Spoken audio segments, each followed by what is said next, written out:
Greetings, everyone. I'm very excited to be in conversation again with Julia Balaz, my friend and an amazing galactic astrologer who has a background in quantum healing hypnosis technique, other healing modalities. But you're really known, Julia, for your extraordinary work in exploring the fixed stars, galactic energies, intergalactic beings, how they're all impacting us and supporting us in our collective evolution in this time. So, thank you for being here today. And I'm very excited that we're going to be talking about Sedna, where she is in the sky right now, and her relationship with the Pleiades and Taurus. And you're going to weave in some other things as well. So, this is great to be in conversation with you today. Thank you, Heather. It's such a delight for me to be in the space with you, and I am so deeply grateful that you chose this topic for our call. As I was reflecting on it for the last few days, it offered so much guidance and healing to me. So I really hope and pray that it will offer a lot of clarity and expansion for our viewers too. So share some about what's been unfolding for you with all of this. I think it'll make more sense when we dive into the mythology of Sedna, which I know you've been talking about in some of your videos too. I just remember last year when I got your beautiful book, Finding Our Center, chapter 13, you really go into beautiful details about Sedna's mythology. For anyone who might not be familiar with it, would you like to first share about Sedna's story so that my story then will make more sense in connection to her? I'd be glad to. I think the Sedna story is so powerful and it really had a profound impact on my life. But the story of Sedna is an ancient Inuit story about the goddess of the sea, the Inuit goddess of the sea. But the story unfolds with Sedna, the maiden in her village, being pressured by her father to marry because that brings another fisherman, another hunter into the community to help support the people. But Sedna's conflicted and she resists being married off to someone from another village. And then one day, a mysterious stranger comes to the village, and Sedna's drawn to him and ends up going off with him. And this stranger takes her to his remote rocky island and pulls back his hood and reveals who he is. And he's actually Raven, which for the Inuit people was the shaman, the teacher. So, in a profound way, Sedna realizes she's now on this path of spiritual initiation. She's then on this island, isolated with Raven, who teaches her, guides her, goes and hunts for fish, brings it back to her. Meanwhile, the father is very concerned that he's hasn't been in contact with Sedna. So he sets out to find her. He eventually finds her on the island while Raven is off hunting for fish and wants to bring her back to the village. My sense of the story is that Sedna realizes at this point so much has unfolded for her, she can't go home again. She's on this path of initiation and transformation. The father forces her into the boat, into his kayak, starts back to the village. Meanwhile, Raven returns to the island, realizing that the father is taking Sedna away. So he touches the tip of his wing to the surface of the sea and sets off this huge storm. The father, now being terrified for his own life, throws Sedna out of the boat. She's caught in the storm and in the waves. She grabs for the boat to get back into the boat, and the father hits her hands with his paddle, breaking off her fingers that drop into the sea and morph into seals and whales. And Sedna, still struggling in the ocean, realizes there is no safety in the boat. And she dives deep below the surface of the sea and is transformed and dissolves and becomes the goddess of the sea. And the Inuit people honor her as the goddess of the deep sea who can provide them with fish for their sustenance, but she can also be the goddess of the sea who brings the storms. So it's very much a tale of her transmutation and transformation. Beautifully shared. What I love about this story is how, despite the unexpected reaction of her father and the great disappointment and rejection and all the emotion that she had to go through in the story, she, the essence of her soul, of her wisdom, and of her infinite ability to create was not diminished by the whole traumatic experience. And it's something that that really stood out for me in the past life regression sessions that I was facilitating for over 7 years. The stories of my clients that were the hardest, the most difficult, most traumatic experiences, yet the light, the beauty of their soul remained untouched. These were the clients that I felt most inspired by because they had this generous, kind, compassionate spirit despite the horror that some of them went through. And that always gave me such hope and faith in the power of human spirit. And I wondered as I was reflecting on current transit of Sedna as she's shifting through tropical zodiac of from Taurus to Gemini, and that majority of humans on Earth that are alive, or majority that was everyone that was born past the year 1965 would have Sedna in Taurus.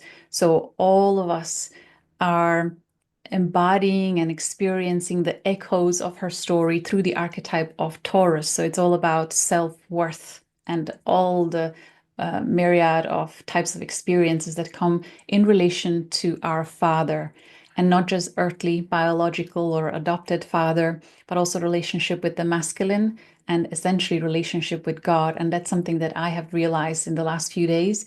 And interestingly, Sedna just is right now conjunct my ascendant. And I didn't realize that until after the spontaneous experience that I had, um, that helped me go deeper into my relationship with God through the healing experience. When I realized how there were unconscious energetical knots based on my experience with my father, and how that was unconsciously projected into my experience with God. I believed I had a good relationship with my father. He was there, but there were well, just three really key moments in my life when he wasn't able to be there. He was late for my birth. He came 2 or 3 days later, but not because he wanted or didn't care. He just couldn't be there. He was traveling. He wasn't there when my foot was broken as a teenager, again, because of his work engagements. And then later, at the important or sensitive teenage point, he unintentionally made me feel unworthy. But that moment helped me decide to become independent and strong. And I'm grateful for that experience, but I didn't realize until this week that that decision to be independent, and not because of the disappointment I had, a deep disappointment I had in my father in that moment, which from a mental perspective is not very significant. It was, teenagers are stubborn and they want, and if they don't get it, it's a big deal. But that decision was affecting my relationship with God too. I realized I didn't let him support me as fully as he is available. So it was just such an amazing realization. And I want to share this story with the audience because we all share Sedna in Taurus. And especially mine is in 12th house. So the the issues are more hidden, or maybe more even on a collective level, or even from past lives. The relationship with my fathers may have been a lot worse in my previous lifetimes than now. So I'm learning to to heal a relationship with the masculine, and as a result, I'm also healing relationship with the feminine, because the feminine in me is by now exhausted with taking care of everything myself, and not no surprise when we suppress something emotionally, not realizing, because mentally we think everything is okay, we have everything under control, but the body always tells us if it's too much. And I started having my left hip pain for the last 6 months, and I consider myself still very young. And as I had this realization, this spontaneous emotional release as well, on a walk in the field, the hip pain disappeared, vanished overnight, and it's a week now, and it's still not back, and hopefully it will not be. So, I want to invite the viewers to really reflect back on your relationship with your father and any key moments in your life that you've had. Yes, mentally you understand him. He couldn't be there, or he prioritized his own needs, and you're okay with it mentally. But emotionally, can you tap into the biological memory and any energetical knots that might be stored somewhere inside your body, where you're maybe holding resentment and frustration and even tiredness, perhaps at this point? And can you let Sedna's transit through the early degrees of Gemini or late degrees of Taurus, not still quite recently, activating the Pleiadian collective story, which is also talking about the relationship with father, who couldn't fully be there for his daughters because he was banned or punished for eternity now to hold the heavens on his shoulders. Such a burdensome, such a burden of a fate. And we don't really talk about that aspect of the Pleiadian story much in terms of the relationship between the daughters and the parents. So Atlas, the Titan holding heavens on his shoulders, and Pleione, the mother, connecting the Pleiadians to the kind of celestial realm, right? She was the nymph, the goddess, the one that is guiding us, guiding the travelers across the seas.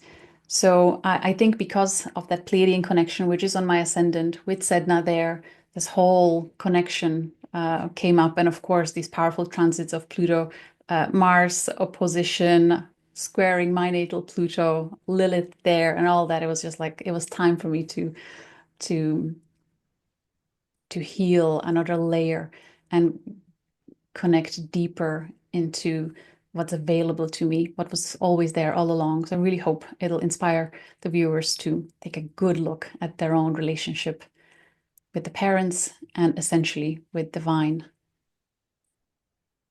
Thank you for sharing that, Julia. I mean, it's so profound, and what you're sharing has so many layers of meaning for us in terms of, part of what I think you're saying that's very profound is, as we're in this time of shift, we're all being called to look at what are those unresolved wounds that we carry that can block us from moving into higher consciousness, or block us from being more in balance and in harmony within ourselves. And it's interesting that you're talking about, as Sedna's in Taurus, it's not only activating issues around self-worth, but Taurus is also about our embodiment.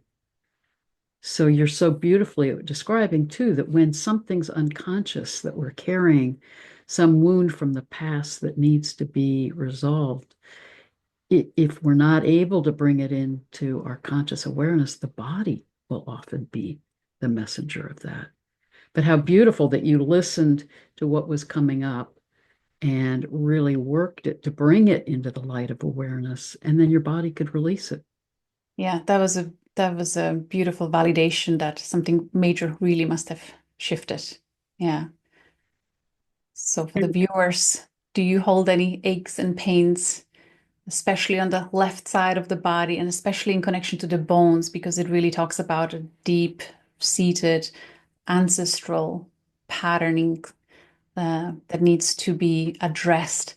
And especially for viewers that have Moon in Gemini or on in any air sign, we tend to just analyze or overanalyze the emotions, not really feel them, but it really requires us to go into the feeling, let it come through the body. The emotion needs to be released so that the stuck energy can be dissolved and peace restored and a greater balance and harmony in our connection with the divine. Well, and you're also so, beautifully talking about how we are such integrated beings, mind, body, spirit. And we can sometimes, as you were saying to me before we got on the recording, we can think we've resolved one of these issues because we've come to terms with it rationally, intellectually, but it doesn't mean we've resolved it emotionally. And that I'm really finding, and I'm sure you are too, with the work that you're doing with clients, with your community, that as we're in this accelerated time of change, whatever those wounds are that we haven't resolved are getting pushed to the surface, not to weigh us down, but to actually set us free to be able to more fully heal them, clear them, to be moving into this expanded state of consciousness, which Sedna so exemplifies. How do Yes. we move through these experiences that we have into expanding consciousness to morph, which I think we're morphing into becoming homo luminous ones, beings of light, and moving beyond the current physical state that we're in now. Yes, I love Sedna for the fact that she, to me, represents the cosmic messenger as the last known object in our solar system, traversing the outer skirts of our solar system. And I think we really ought to pay attention to what is directly behind her on the heavens. And right now, it's the Pleiades. So I believe a lot of the Pleiadian um, human DNA in us. I believe we have Pleiadian ancestors, and um, there are so many cultures that hold great reverence to the a beautiful cluster in Taurus constellation. There is so much rich history, whether in Nordic countries or Asia or Maori. So many cultures have mythology and stories in connection to the Pleiades. So, because right now and for quite a while, this Pleiadian stories and anything I believe unresolved in connection to Pleiadian history, in how it relates to us humans, whatever Pleiadian inheritance we carry, especially in relation to the wounds and traumas and unresolved emotions. I believe Sedna will be guiding us to look at them and through her immense wisdom help us resolve and dissolve them so that we can become these gifts, that these lights, just like she became herself. She's teaching us through her own experience, right?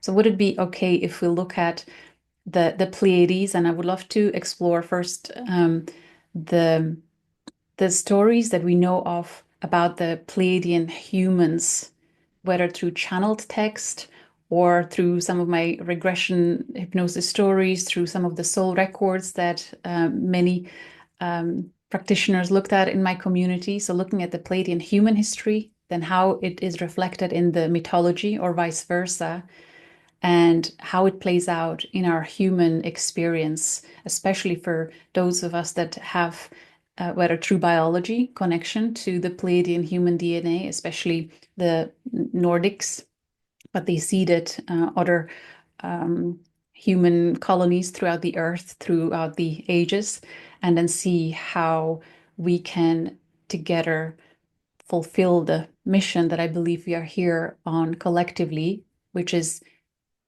reliving some of these emotions of unresolved traumas that were sprinkled all across the galaxy so that we can bring higher consciousness through and help restore peace, balance, and harmony across this beautiful Milky Way galaxy. Would you agree that you also have that sense that that's what we are really doing here? Yes, absolutely. And before we get too much into that intersection with the Pleiades, I think, as you said, it's so important to realize that Sedna is this messenger to us of this profound time that we're in. As you said, she comes from the furthest reaches of deep space in our solar system out to the far edges of the Oort cloud into our solar system with her 11,400-year orbit when we're at a critical time of shift in our precessional cycle. So, part of what's so powerful in your story, Julia, is it's the microcosm of the macrocosm. We're coming out of the time of the Kali Yuga.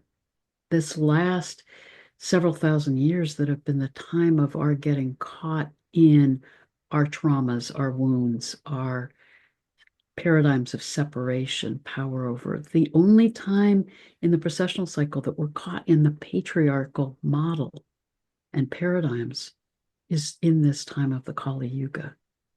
So I think there's a way in which Sedna is the messenger of this shift that we're in and calling us all to heal the father wounds, to come back into a balanced understanding of the sacred feminine and sacred masculine. So it's beautiful that we need to do our personal healing, but also we're needing to do collective healing as we're transitioning into this Aquarian age. And I think that then creates a backdrop for our understanding how Sedna's interaction with the Pleiades is another layer of that collective healing also. I love how in mythology, it's the story is about her going to the deepest depths of the ocean and how she had to go through the experience of surrender to the fate, the things that she could no longer control. And it feels like right now, whatever is going on in the world, it can we control it uh, physically in some way? It's almost like just observing what is happening, surrendering into the depths of our being so that we can find the guidance that is absolutely required for us to survive this and come out on the other side transformed. Would you agree? Oh, beautifully said, Julia. And I think tied in with some of what you said at the very beginning, our soul selves that journey through different lifetimes across time are always whole and healed. It's our personality selves that go through these traumatic experiences and need to be healed so that then we can align with our soul selves in a more integrated, whole way. And as we can do that healing of the trauma from the past, then more and more we can connect with our soul selves and fully connect with our hearts. That is what supports us in surrendering to the energies that we're in right now and trusting that we're held and supported and loved by the divine energies that are guiding us through this transition so that we can really feel like we are in this process of transmutation, like Sedna, into a whole new way of being. Yes. I wonder if it is by divine design, surely it must be, that as she comes to her closest point of the orbit, so we can actually now pay attention and receive her wisdom um, through her closeness, just like in the mythology. There's times when she came to support humans that remembered her and asked for her guidance, right? And brought even gifts in appreciation of her being there for them.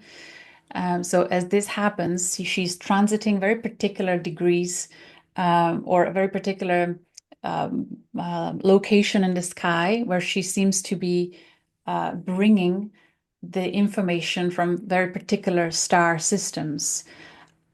Since she was discovered, she was activating the Andromedan frequency because the Andromedan stars were behind her. Cetus actually at the very point of her discovery, as you pointed out just before we recorded. Then Perseus, again, very powerful mythology, and just before she became conjunct to the Pleiades. And over the next 20, 30 years, she will activate all of these stars of Orion too. So, and just before that, Aldebaran too. So I think all these nations have played a really important role in humanity in the age of Atlantis and even before. I mean, divine design. Yes, and let's not forget Cetus, because Yes. she's discovered she's under the stars of Andromeda, but she's right by the head of Cetus. So how extraordinary is that, that when we discover her in 2003 in the sky, she's close to the whale, the Cetus, that energy of the deep. And I think Cetus is very symbolic of the sacred feminine. So she's saying, bring things back into balance. Let's and as you said, helping us reconnect with our galactic allies that are and those energies within us as well as those beings outside of us, but calling us back into healing, calling us back into transformation. So talk more about the Pleiadian themes and how that's getting activated by her in this time. Hmm. I would love to start with the channeling of Lisa Royal Holt that reflects some of the stories that I've witnessed through spontaneous regressions of some of my clients. Around 2019, I started, well, prior to 2019, most of my clients were regressing just to their own past lives here on Earth and ancestral stories, early childhood, to resolve stuck emotions and find clarity in their current life. And then around 2019, more and more, and almost like every client, after they did all this healing work, then the last segment of their regression happened to be spontaneous regression to lives not on Earth. Um, so Lisa Royal Holt, she published several books and an amazing galactic heritage cards deck. And here she talks about the Pleiadian history, where, first of all, we wanted to define, and I see this in galactic astrology charts too, that the Pleiadian genetics connects to the Lyran genetics. The ancestors to Pleiades are Lyrans. And we see that through astrology. When you have a Pleiades conjunct, you would have Lyra trine. So right now, Sedna is conjunct Pleiades, but it's also trine stars of Lyra. And trine to me always speaks like of a deep ancestors, deep connection. The gifts of that nation is within you. So the memories of the ancient Lyrans are also echoing through the Pleiadian humans. And the most um, significant story is of having to leave everything they knew and find another world to live in. And they were adapting this way for a long time for different reasons. And just like Sedna, she too journeys out of everything she knew and reestablish herself in a completely new identity in a completely different world. And it was very much like that with Lyrans and then Pleiadians too. So it is believed that even before Earth was seeded with human life, the ancient Lyrans that had to evacuate en masse, massive motherships, where interstellar travel was already well developed and by many nations, by many star systems, and even the trading relationships were well established across many different star systems before human life on Earth. And there was a fraction or a portion of Lyrans that decided to start their new life, new home in the Nordic countries here on Earth in Scandinavia before it became a colder climate, before it had a colder climate. So it was this beautiful Eden. So, many nations on Earth, and especially the Nordics, they would consider the Pleiadians their ancestors, their grandfathers.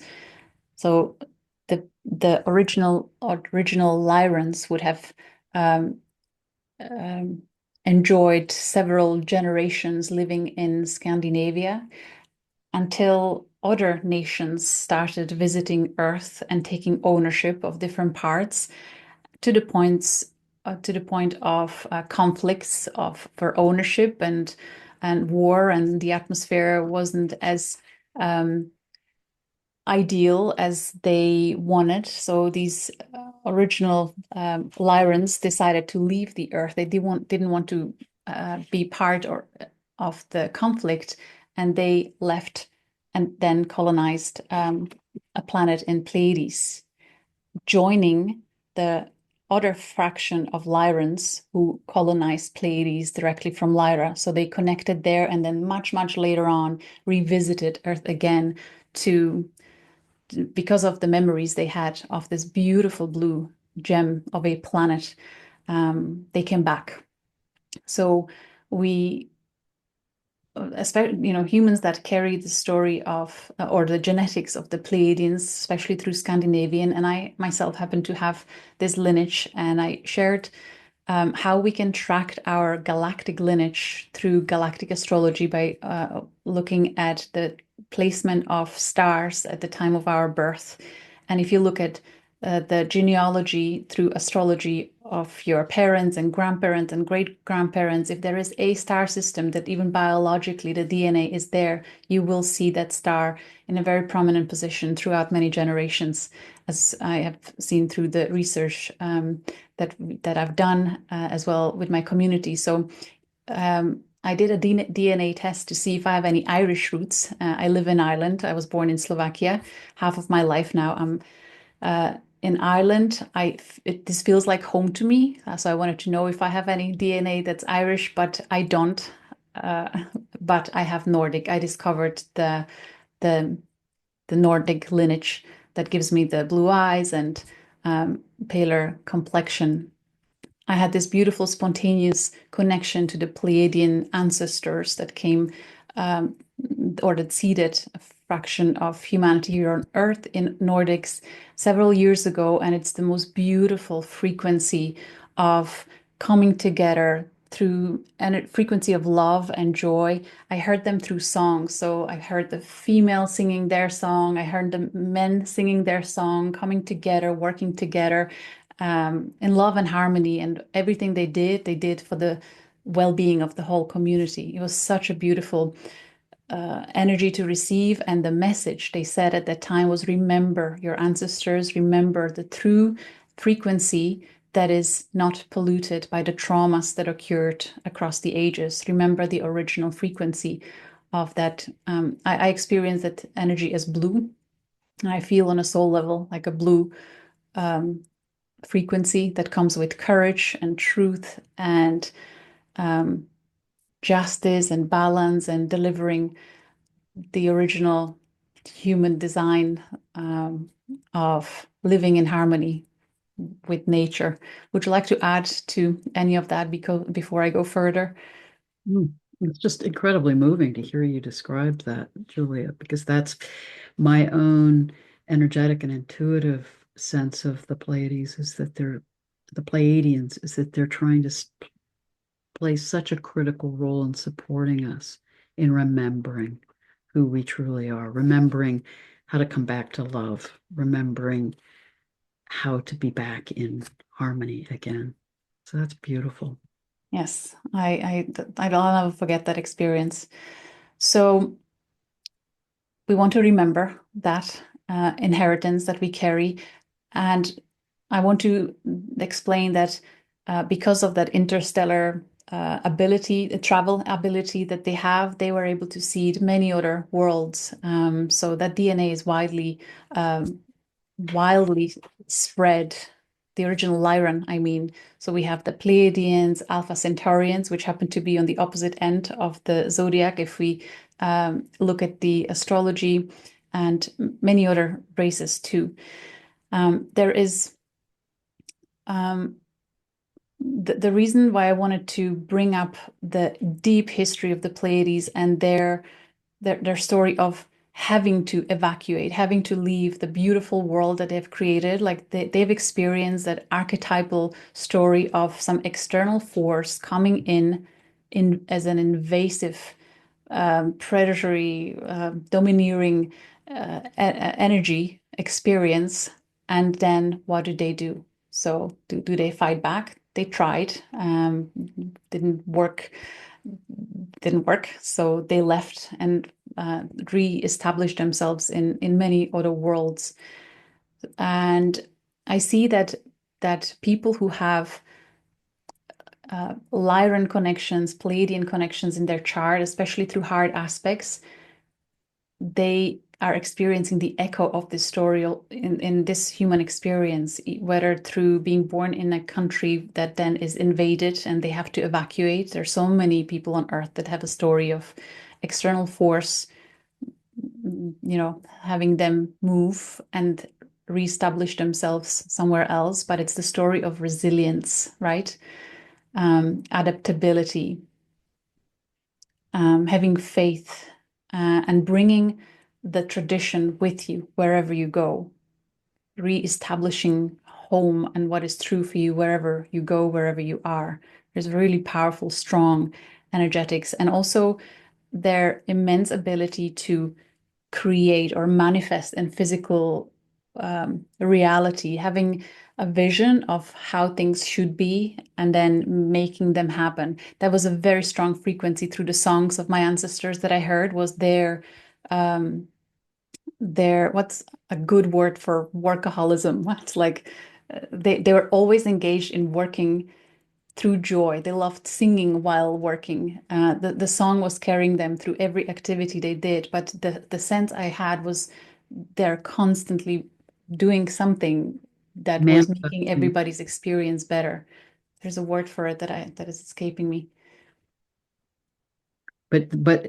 not overworking in the sense of No, that it was through joy and negative connotation, but that sense of being so involved in service and manifestation and yes, creation, yes, the joy of that. absolutely. So, um, this is some of the galactic human history that we know of. Um, and I wondered, how is that reflected in the mythology about the Pleiades, and where are some of the traits that I see with the Pleiadian humans being clearly expressed as a Pleiadian signature? And one of them is um, an ever-present optimism for a better day, better world, idealistic way of seeing others in relationships, but also situations and the world. Like, no matter how difficult their past was, they always aim to see the best in every situation. So there's this amazing activating optimism, but if it's in its shadow, it can they are avoidant of looking at the dark side. They're avoidant at looking at what did cause them hurt. They like to avoid these things. And I think Sedna currently activating that certainly is my trait. I have that highly optimistic focus, and my body always tells me when I'm ignoring something and when I need to look at the shadow side. And thank God for that. I love my body for all the pains and aches it gives me because it keeps me in check. But this is very, very strong Pleiadian signature. So I want to invite the viewers to make sure that we are not ignoring the shadow side, because if we do, and Pleiadians experience that too as a collective, that event, because they were completely suppressing the deep emotions of things that were out of their control, they manifested physical, like a virus, at one point of their history. And same for us, we manifest some physical issues if we suppress. So stay connected with the body. Would you like to comment on that? I think what you're saying, which is so crucial, is in this time of transition that we're in, we need to be careful not to do a spiritual bypass Mm. and think we can just go right into higher consciousness. That you're really saying, and the Pleiadians are helping us realize we have to look at what's in the shadow. We have to heal the wounds from the past to move forward in an integrated whole way. That you can't just override it and pretend it's going to go away. Yes. There is another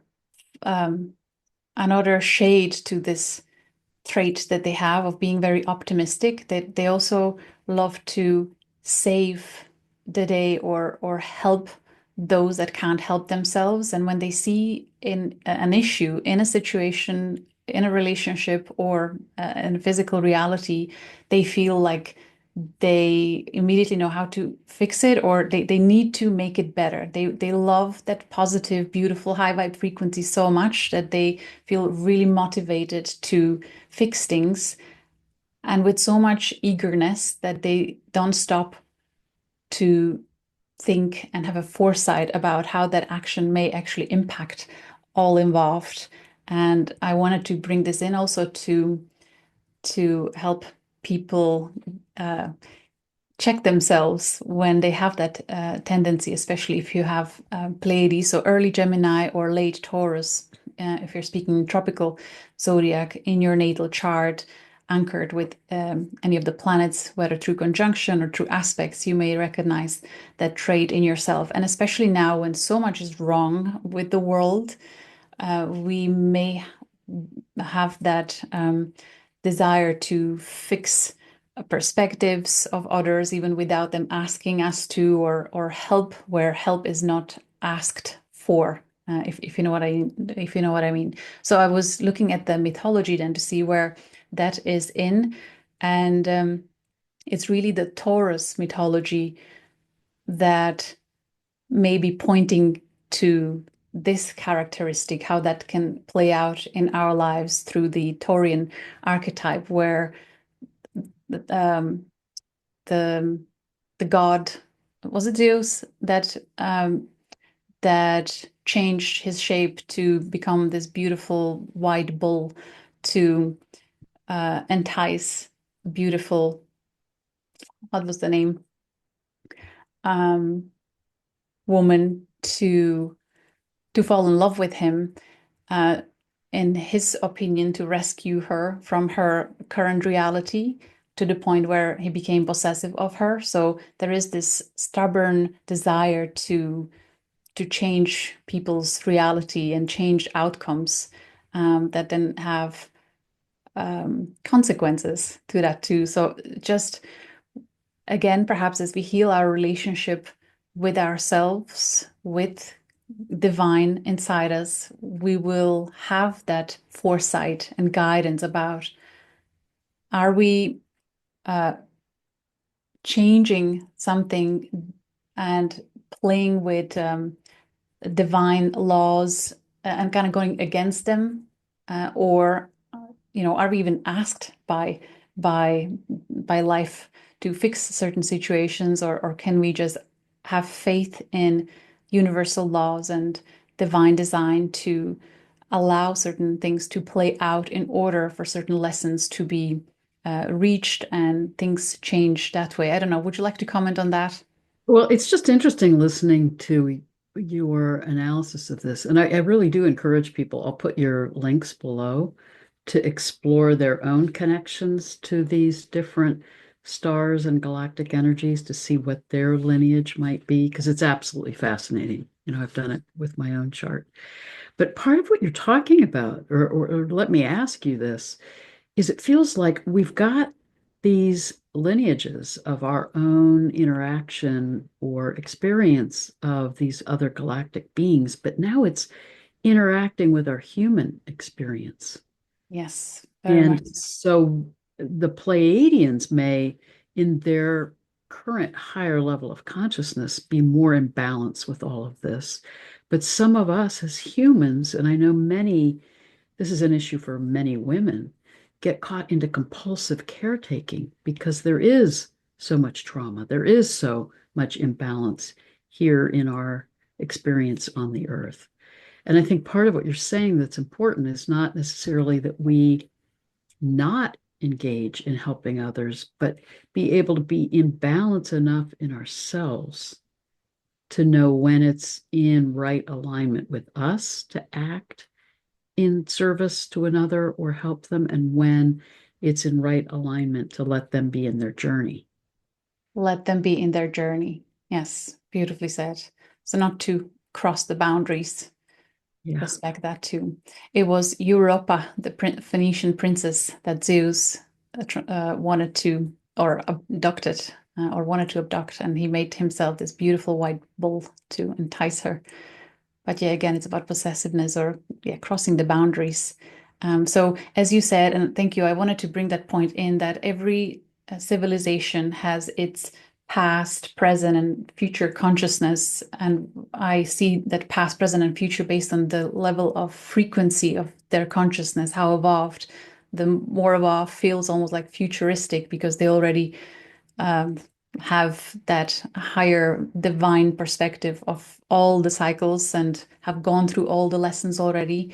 And I really do believe that through this Sedna connection, she is in fact helping us to tap into that highly evolved Pleiadian consciousness that can help us see clearly in every situation that we are facing now.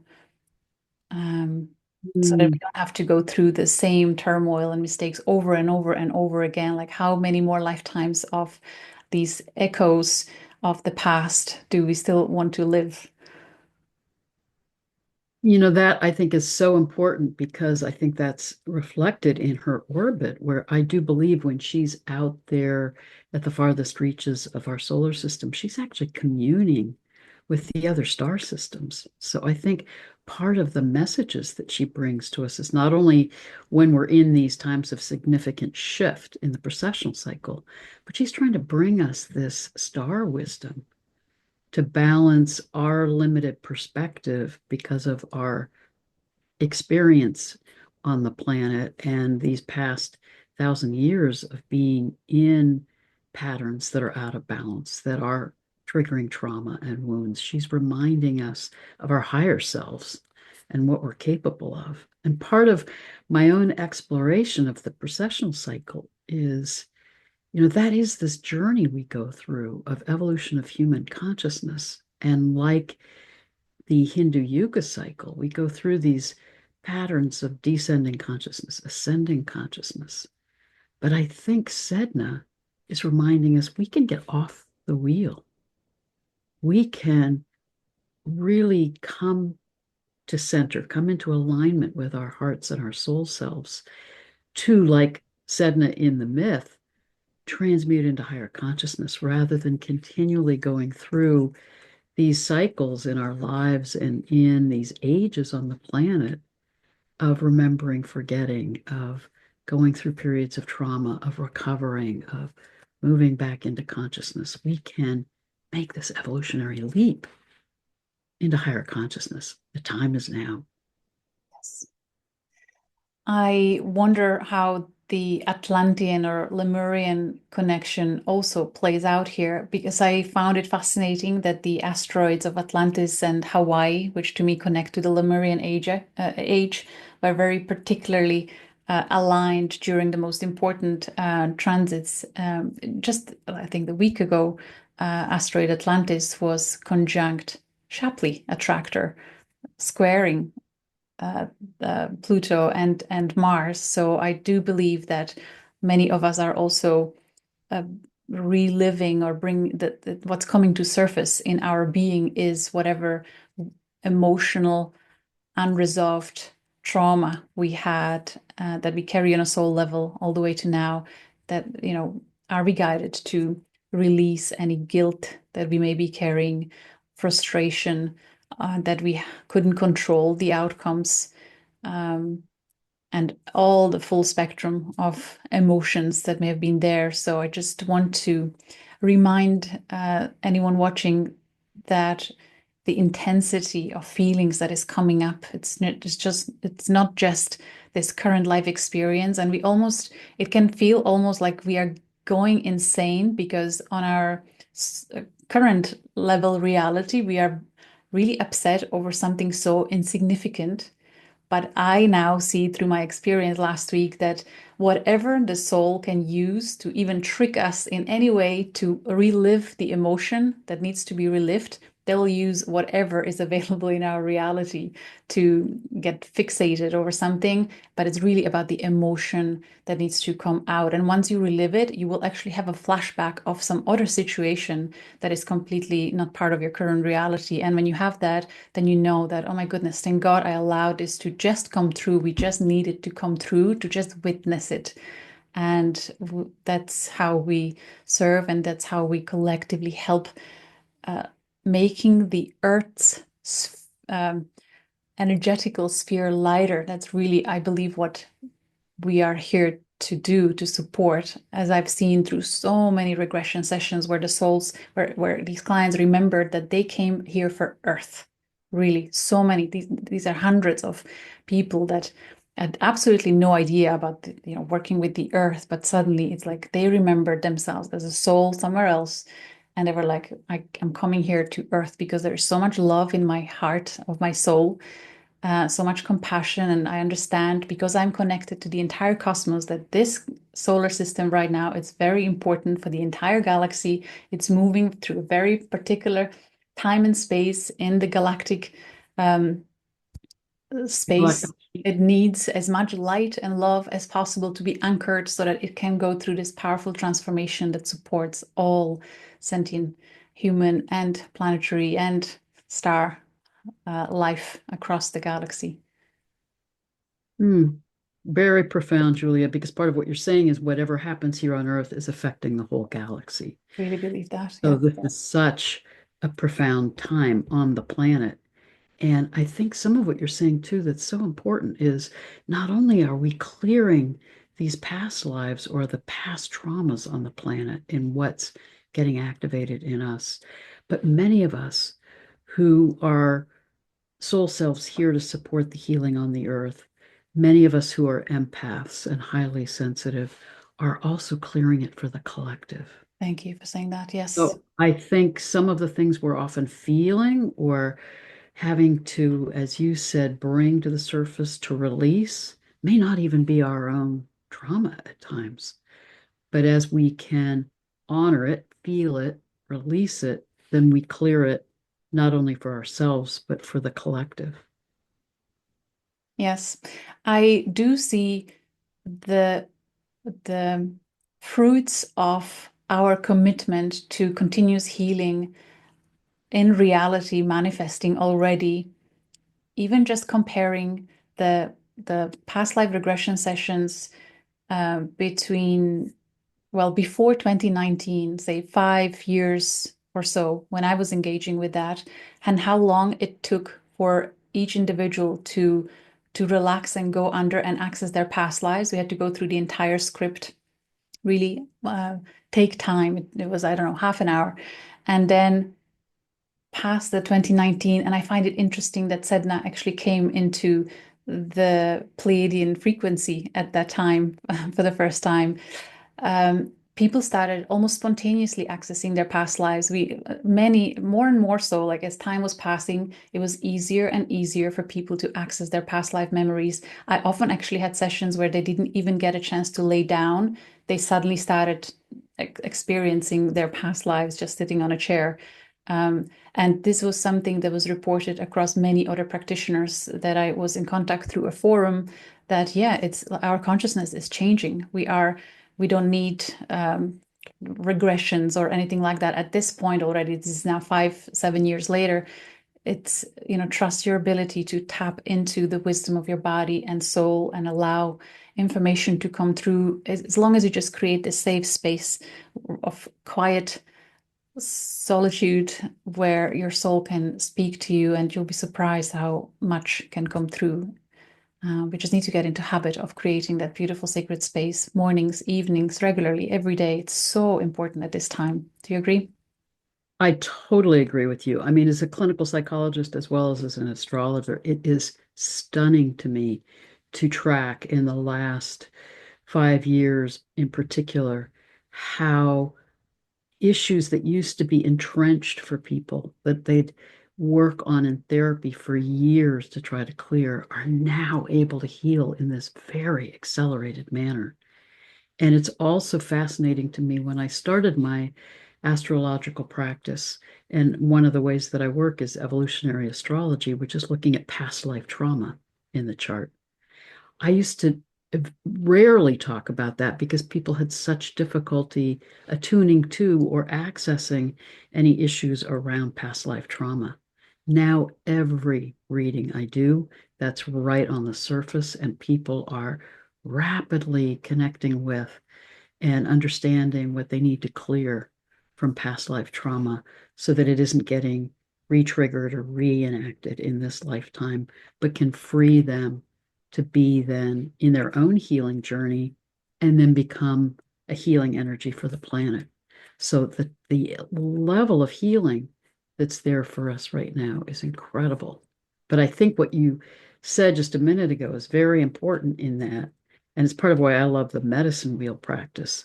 We need to keep finding ways to stay grounded and centered and come back into connection with our hearts, our center, and our soul selves to navigate the intensity of all that's coming up and getting cleared and all of the change that we're in right now. Yes, it is your videos really that helped me, that kind of hammered in the message for me about the importance of staying in the center, and especially during this potent time like now we had this grand square and I felt the message of Pluto, message of Mars, message of the Sun, message of Lilith coming through Sedna, and I was like between them all I was like going insane, and it was then your image and your voice and your message coming through, get to the center, get to the center. And I just sat there and I was like receiving it from the center, and suddenly the clarity came through and the epiphany and everything. So that's the only way, isn't it? Yes, and I think the other message I'm really getting from what you're sharing today that I think is so important for everyone to hear in the tumult of this time of what's coming up in the collective to clear and heal, in the intensity of what's coming up for us personally to clear and heal, the level of healing energy pouring into us to support us, to hold us, to help us through this is so incredibly strong and beautiful. It's coming from Sedna, it's coming from the Pleiades, it's coming from the energies of the sun, from the Galactic Center, from the inner earth. You know, I was just talking with Barbara Hand Clow, who talks about the inner earth beings singing the songs of harmony, the Pleiadians singing the songs of harmony.